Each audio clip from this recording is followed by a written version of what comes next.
Hi, this is Eyvette from My World of Metaphysics, and today I bring you a dynamic speech by one of our most loved celebrities, Denzel Washington. This is one of his greatest motivational speeches that I've ever heard. I'm sure if you're feeling stuck, you're feeling like your plans are just not working out for you, you're feeling like you're not getting from A to B to C to D, listen to this audio. I'm sure it's going to help you. I'm sure it's going to help motivate you to keep pursuing your dreams.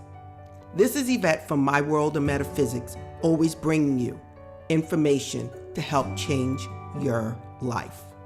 Now let's get started. So I had to be here. I had to come. Even though I was afraid I might make a fool of myself.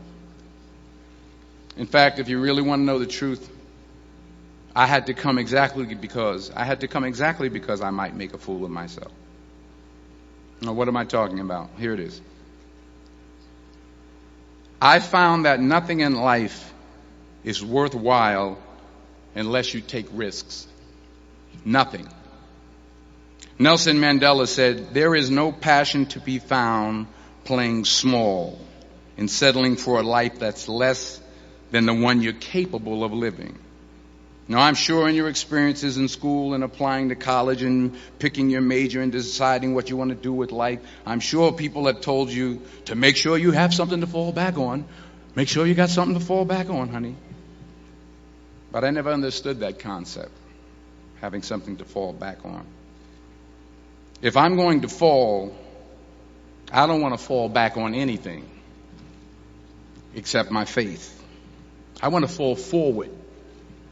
I figure at least this way I'll see what I'm going to hit. Fall forward. This is what I mean. Reggie Jackson struck out 2,600 times in his career, the most in the history of baseball. But you don't hear about the strikeouts. People remember the home runs. Fall forward. Thomas Edison conducted 1,000 failed experiments. Did you know that? I didn't know that. Because the 1,001st was the light bulb. Fall forward. Every failed experiment is one step closer to success. You've got to take risks, and I'm sure you've probably heard that before, but I want to talk to you about why that's so important. I got 3 reasons, and then you can pick up your iPhones. First, you will fail at some point in your life. Accept it. You will lose. You will embarrass yourself. You will suck at something. There's no doubt about it. And I know that's probably not a traditional message for a graduation ceremony, but hey, I'm telling you, embrace it because it's inevitable. And I should know. In the acting business, you fail all the time. Early on in my career, I auditioned for a part in a Broadway musical. Perfect role for me, I thought, except for the fact that I can't sing. So I'm in the wings. I'm about to go on stage, but the guy in front of me, he's singing like Pavarotti. He's just and he's just going on and on and on, and I'm just shrinking. I'm getting smaller and smaller. So they say, "Oh, thank you very much, and you'll be hearing from us." So I come out with my little sheet music, and it was Just My Imagination by the Temptations. That's what I came up with. So I hand it to the accompanist, and she looks at it and looks at me and looks out at the director and was like, "All right." So I start, I'm going to sing. I'm like, "It's just my imagination. Once again, and then coming away with me." And I'm not saying anything, so I'm thinking I'm getting better. So I just start getting into it. It was just my imagination. Running. This, thank you very much, Mr. Washington. Thank you. So I assumed I didn't get the job. But the next part of the audition, he called me back. The next part of the audition is the acting part of the audition. So I'm like, hey, okay, maybe I can't sing, but I know I can act. So they pair me with this guy, and again, I didn't know about musical theater. in musical theater is big, so they can reach everyone all the way in the back of the stadium. And I'm more from a realistic, naturalistic kind of acting where you actually talk to the person next to you. So I don't know what my line was. My line was, well, hand me the cup. And his line was, well, I will hand you the cup, my dear. The cup will be there to be handed to you. I said, oh, okay. Well, should I give you the cup back? Oh, yes, you should give it back to me because you know that is my cup and it should be given back to me. I didn't get the job. But here's the thing. I didn't quit. I didn't fall back. I walked out of there to prepare for the next audition, and the next audition, and the next audition. I prayed. I prayed. And I prayed. But I continued to fail, and fail, and fail. But it didn't matter, because you know what? There's an old saying, you hang around the barbershop long enough, sooner or later you're going to get a haircut. So you will catch a break, and I did catch a break.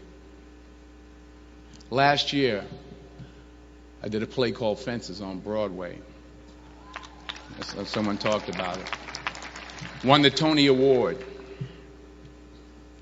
And I didn't have to sing, by the way. But here's the kicker. It was at the Court Theater. It was at the same theater that I failed that first audition 30 years prior. The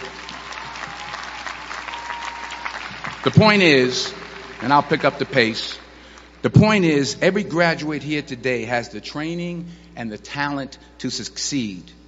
But do you have the guts to fail? Here's my second point about failure. If you don't fail, you're not even trying. I'll say it again. If you don't fail, you're not even trying. My wife told me this great expression. To get something you never had, you have to do something you never did. Les Brown's a motivational speaker. He made an analogy about this. He says, imagine you're on your deathbed, and standing around your deathbed are the ghosts representing your unfulfilled potential. The ghost of the ideas you never acted on. The ghost of the talents you didn't use. And they're standing around your bed, angry, disappointed, and upset. They say, we came to you because you could have brought us to life, they say. And now we have to go to the grave together. So I ask you today, how many ghosts are going to be around your bed when your time comes? You've invested a lot in your education, and people have invested in you. And let me tell you, the world needs your talents. Man, does it ever. I just got back from Africa like 2 days ago, so if I'm rambling on, it's because I'm jet lagged. I just got back from South Africa. It's a beautiful country, but there are places there with terrible poverty that need help. And Africa is just the tip of the iceberg. The Middle East needs your help. Japan needs your help. Alabama needs your help. Tennessee needs your help. Louisiana needs your help. Philadelphia needs your help. The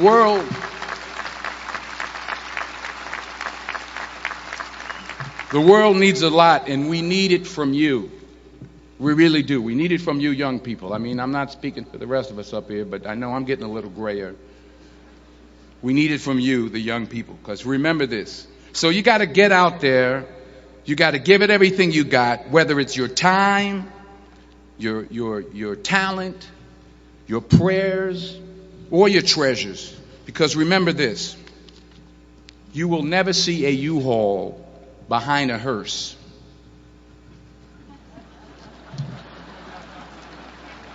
I'll say it again. You will never see a U-Haul behind a hearse. You can't take it with you. The Egyptians tried it, and all they got was robbed. So the question is, what are you going to do with what you have? I'm not talking about how much you have. Some of you are business majors. Some of you are theologians, nurses, sociologists. Some of you have money. Some of you have patience. Some of you have kindness. Some of you have love. Some of you have the gift of long suffering. Whatever it is, whatever your gift is, what are you going to do with what you have? All right, now here's my last point about failure. Sometimes it's the best way to figure out where you're going. Your life will never be a straight path. I began at Fordham University as a pre-med student. I took a course called cardiac morphogenesis. I still can't say it. Cardiac morphogenesis. I couldn't read it. I couldn't say it. I sure couldn't pass it. So then I decided to go into pre-law, then journalism. And with no academic focus, my grades took off in their own direction.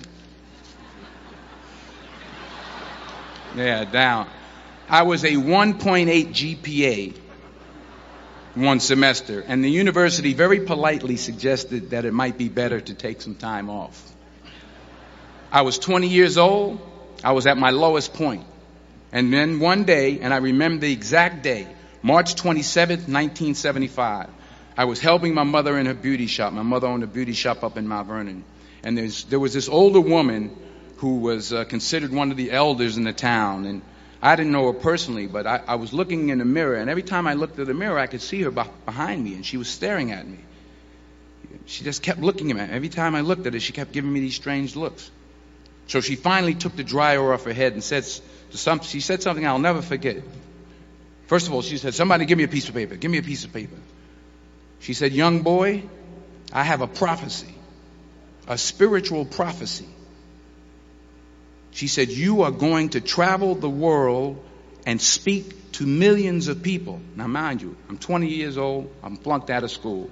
In fact, like a wise ass, I'm thinking to myself, maybe she's got something in that crystal ball about me getting back into school next fall.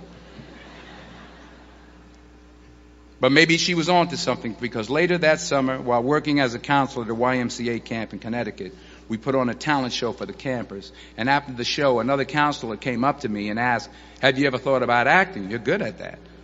So when I got back to Fordham that fall, I got in and I changed my major once again for the last time. And in the years that followed, just as that woman prophesied, I have traveled the world and I have spoken to millions of people through my movies.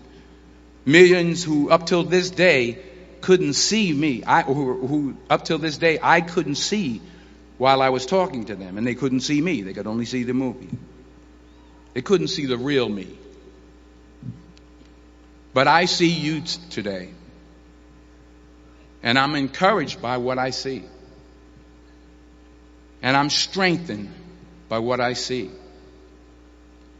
And I love what I see.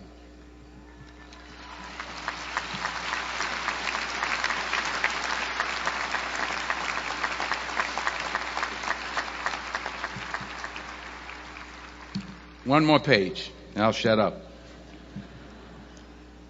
Let me conclude with this one final point, and actually the president kind of brought it up. It has to do with the movie Philadelphia. She stole my material. Many years ago, I did this movie called Philadelphia. We filmed some of the scenes right here on campus. Philadelphia came out in 1993. Most of you were probably still in diapers. Some of the professors, too. But that cracked me up.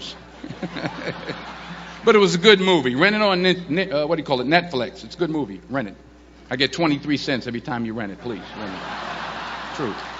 Parents up there, rent it. Netflix, please. Tell your friends too. It's about a man played by Tom Hanks who's fired from his law firm because he has AIDS. He wants to sue the firm, but no one's willing to represent him until a homophobic ambulance chaser lawyer, played by yours truly, takes on the case. In a way, if you watch the movie, you'll see everything I'm talking about today. You'll see what I mean about taking risk or being willing to fail.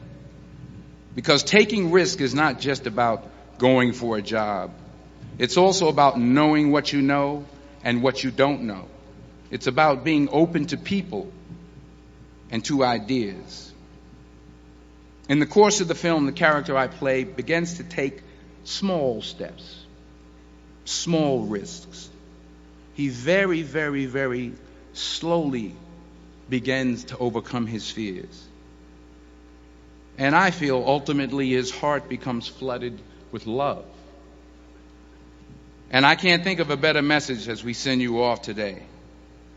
To not only take risks, but to be open to life, to accept new views, and to be open to new opinions, to be willing to speak at a commencement at one of the best universities in the country, even though you're scared stiff. While it may be frightening, it will also be rewarding.